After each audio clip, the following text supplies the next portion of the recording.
You're teed up for Golf News RI TV on CW Providence with your host Joe Calabro and his guests. We're talking everything golf around the region and on the tours. Now, here's your host, Joe Calabro.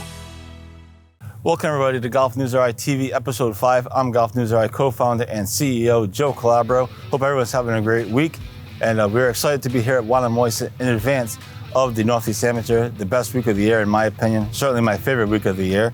The Northeast Amateur is June 19th to the 22nd. It's free to everybody to come and watch the future of professional golf, so I hope to see you all there. Feel free to say hi. A couple quick things. I want to thank all our sponsors for sticking with us, both old and new. And thanks to everybody who's watched the previous 4 episodes. If you haven't seen them, you can check them out on GolfNewsRI.com. Just click on the GolfNewsRI TV tab.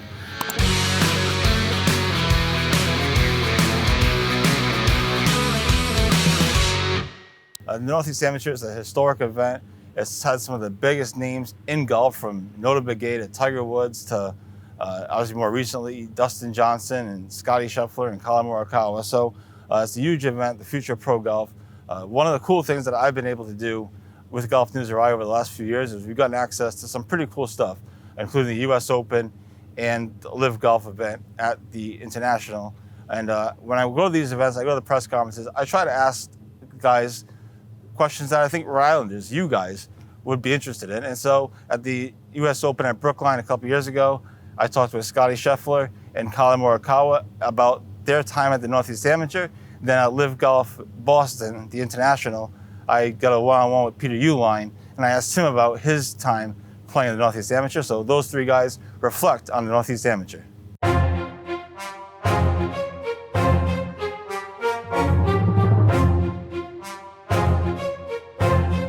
You know, as an amateur, I cared about the U.S. Amateur and the Northeast Am, and that was really it. You know, obviously college events were great, but, you know, those were the 2 events that I really cared the most about. And, you know, I went to PCU middle school, we played some. They let me play on the high school team, so we played some events at Wannamoisa. So to be able to go back there and win a big prestigious event like the Northeast Amateur was huge. I remember always stayed right across the street. That was always a fun event for us. I spent a lot of time at practice, but we just put a contest with people because my house was 100 yards away, so it was a crib. I shot out there all day. And that golf course is fantastic. I think you learn a lot playing those types of courses where you stand there on the first tee and you're, oh my goodness, and rip this place up and you like 5 minutes. And so those are always fun, kind of frustrating test scores. It was huge. I mean, it was one of the bigger amateur events throughout the summer. It was one that I obviously wanted to win, and to get that, you know, I think I lost the playoff at Sunnyhand the week before. It started, you know, a good stretch of golf for that summer. So happy to be joined right now by the chairman of the Northeast Amateur, Ben Tuthill. Ben, thanks so much for coming on. I really appreciate it. Thanks, Joe. Happy to be with you. So we just heard from Scotty Scheffler and Morikawa. Your memories of those guys playing here? Any cool stories? And Peter Uihlein as well. Cool stories of those guys playing here, and then we'll get into the rest of the tournament. You know, I obviously have fond memories of Colin and Scotty. I was chairing the event when both of them played here. Scotty played 4 times. I don't think he finished outside of the top 5.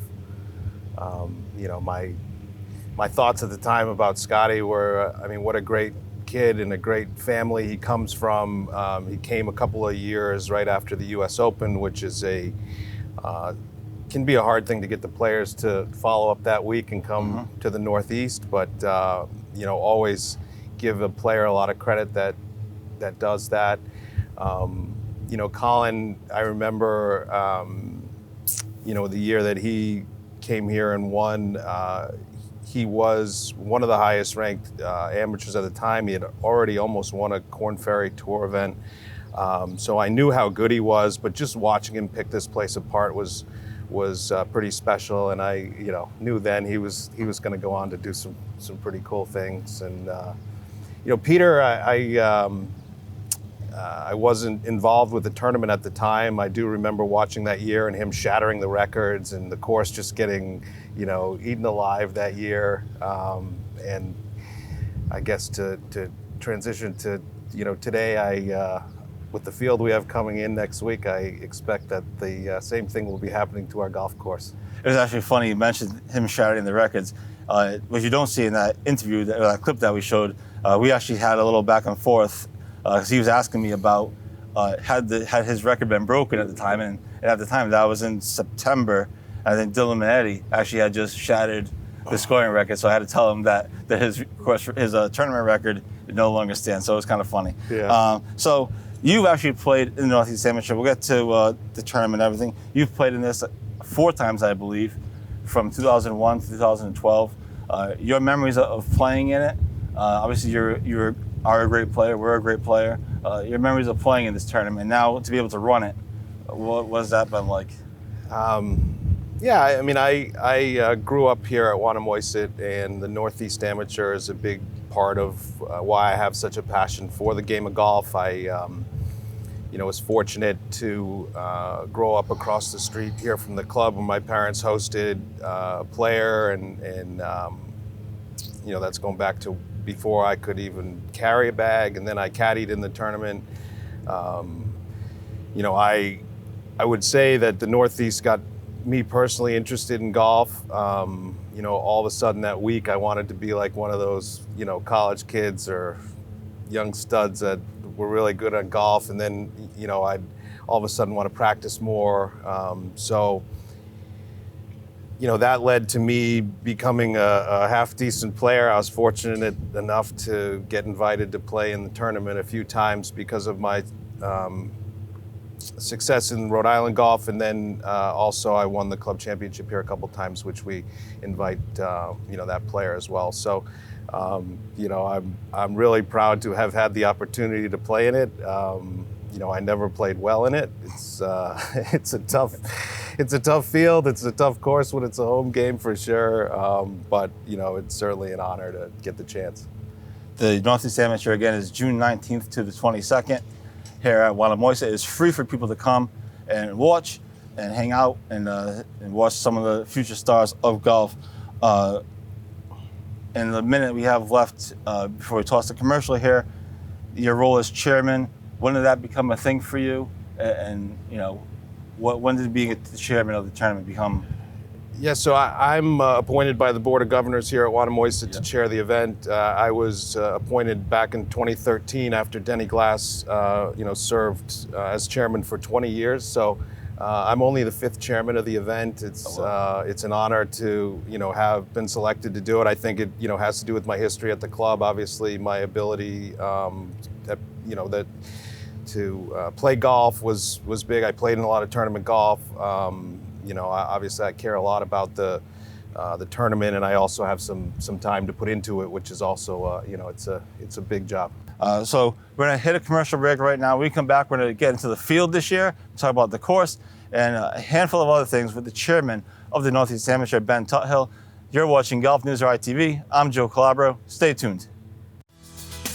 Now back to GolfNewsRI TV with your host, Joe Calabro, and today's guest. Special thanks to our sponsors, Providence Performing Arts Center and 4 Evergreen Turf Management. Welcome back to GolfNewsRI TV. I'm Joe Calabro. We are here at Wannamoisett Country Club in advance of the Northeast Amateur, which takes place from June 19th to the 22nd, joined by the chairman of the tournament, Ben Tuthill. Thanks again for coming on in 2021. I believe the Northeast Amateur was part of the Elite Amateur Series, which now has been going on for a few years. And I believe, if I'm not mistaken, they just launched a women's version of the Elite Amateur Series. No Rhode Island tournaments are involved yet, but hopefully one day. Anyways, the Elite Amateur Series, Northeast Amateur being part of it, how important was that, and what has been the impact of that to this point? Yeah, so the Elite Amateur Series came together for a few different reasons, and the Northeast's history is what allowed us a spot at the table to, have discussions with the other big amateur events. It started really right around just before COVID, which the timing was phenomenal because we had all been dealt something we've never had to deal with before with regards to trying to run a golf tournament in that environment. Just the information sharing and ability to work together through that time period was huge, and running our own events. But the series itself was put together to not only help elevate our fields, but to provide more opportunities for the players that do well in the series. Putting together, the series allowed us to offer opportunities to play in a PGA Tour event for the winner of the series. There's Korn Ferry Tour exemptions. There's USGA exemptions, which is really what these players want. So, unfortunately, just the Northeast Amateur alone wasn't able to get our own PGA Tour exemption or USGA exemption for that matter. But putting together the series has allowed us to do that. So it's helped in a lot of areas, including us, all the top events working together, as well as, being able to bring together a better field because the players are playing for more. Speaking of fields, you guys had a nice media event a week or so ago where you officially announced the field. It's loaded as always with the top players in the country. Gordon Sargent obviously is one that sticks out, the Ford brothers. Just talk a little bit about the field this year and what people can expect to see. Obviously there's could be some alteration with US Open stuff. You never know, like you mentioned, but the field is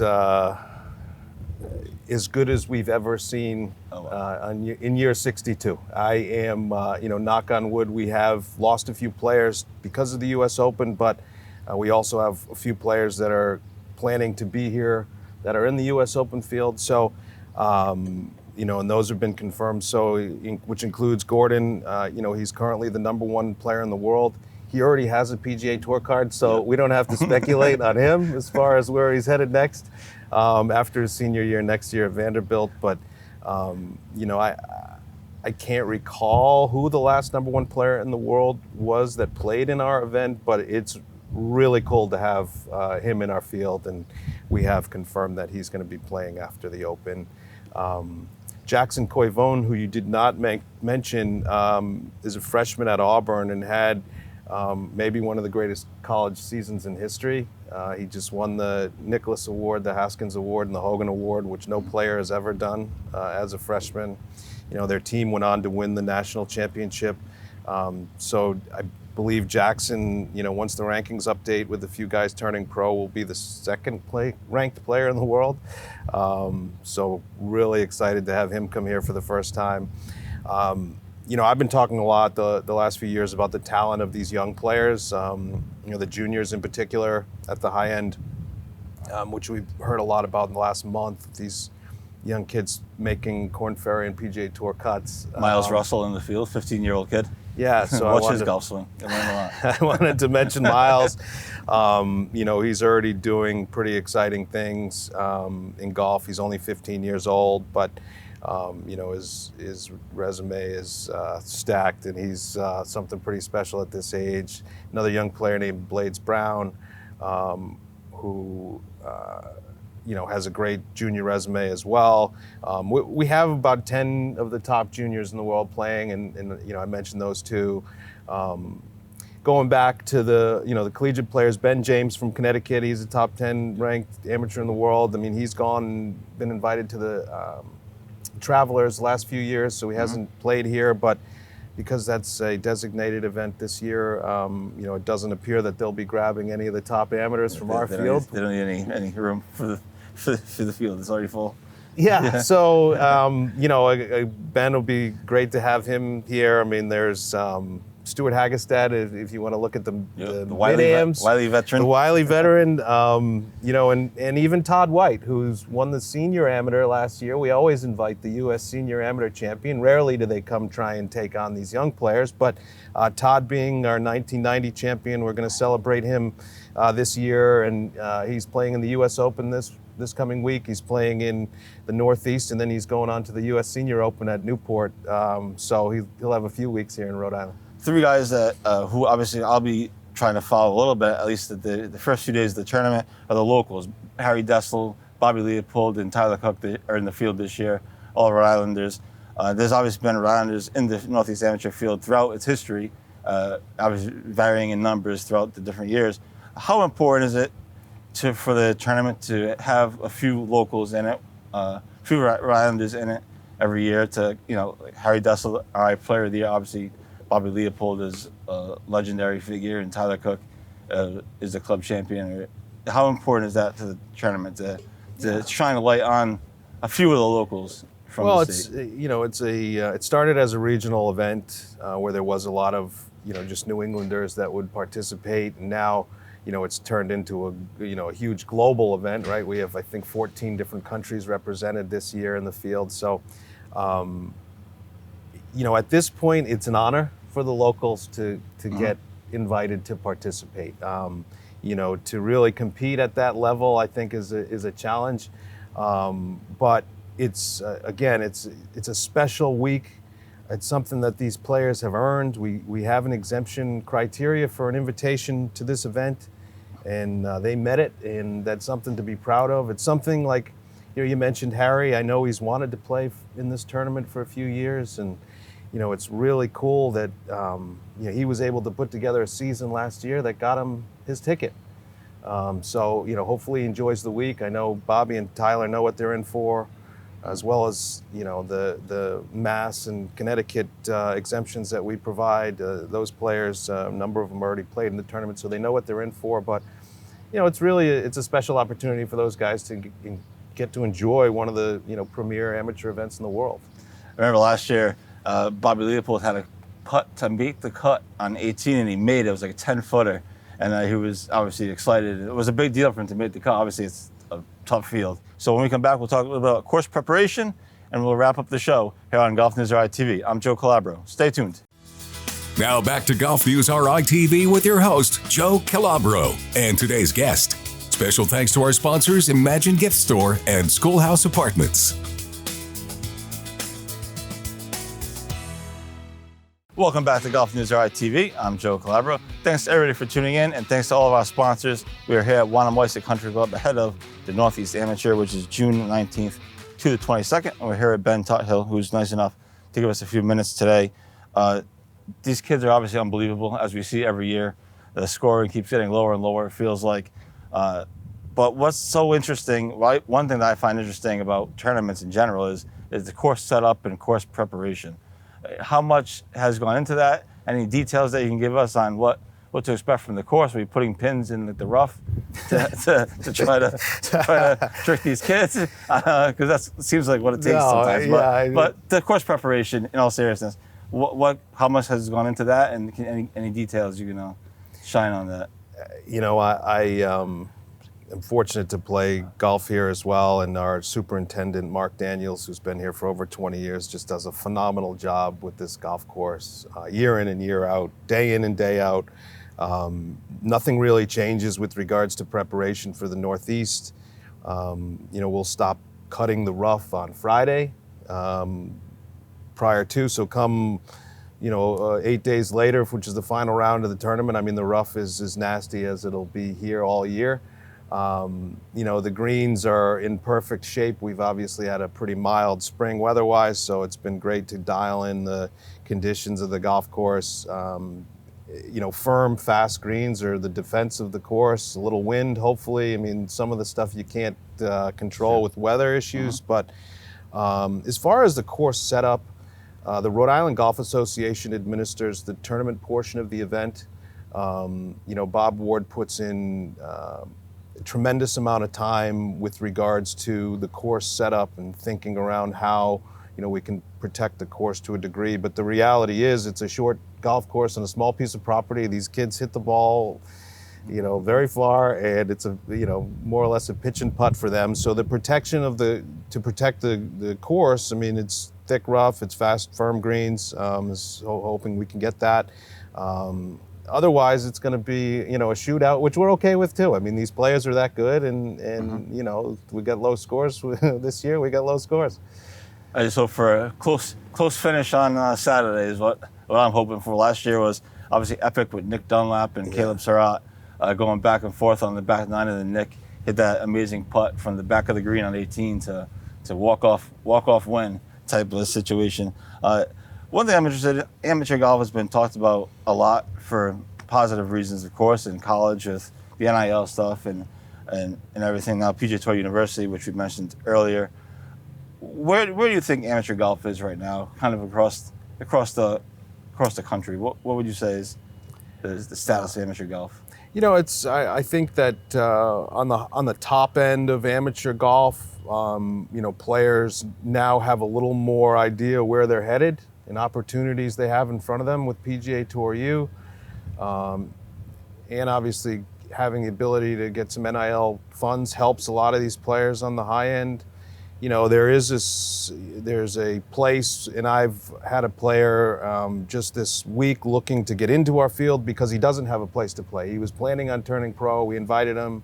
He was going to be, you know, pro right after he graduated this year, and now he doesn't have a place to play, and he's looking to get into our field to play in the top amateur events for the summer versus trying to chase Monday qualifiers and other mini tours. So, you know, I think golf's in a, you know, with NIL, it's in a better place on the high end, and I think it's still in a challenging place for, you know, the average high quality amateur that's coming out of college and looking for opportunities. It's still very much a challenge to find a place to play.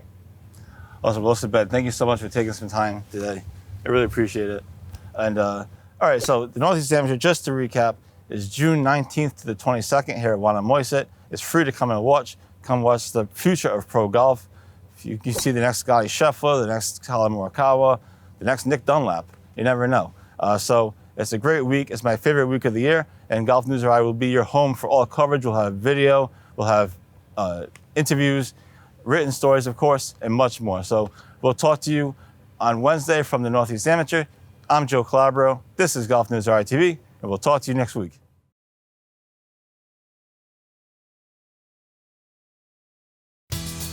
You've been watching GolfRI TV on CW Providence.